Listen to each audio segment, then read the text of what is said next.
ธรรมดาการแต่งตัวก็บ่เข้าท่าบ่เข้าตาการไปการมาบ่คือไผเป็นคนโสมจะจีบสาวบ่มีคารมได้แต่อมเขานมแล้วสมว่าเขาหน้าหาอยากเข้าไปทักแต่ยานเขานั้นบ่มากอยากจะอกหักพอไปหลงมักเขา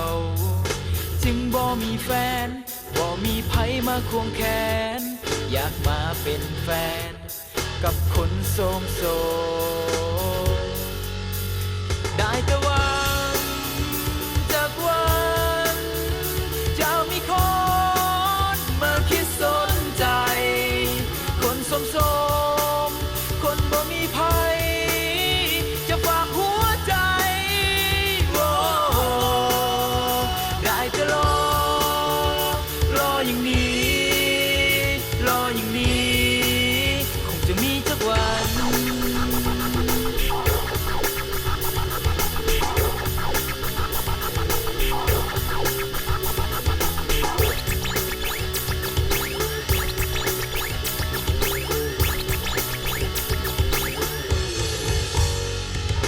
จะมีสาวใดที่มีใจเมตตาที่จะเดินเข้าหาคนหน้าโสม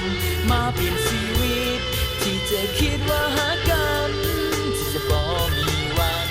จะทิ้งกันไปใส่ได้แต่หวังจากวันจะมีคนมาคิดสนใจคนโสมคนบ่มีไผจะฝากหัวใจได้แต่รออย่างนี้คงจะมีสักวัน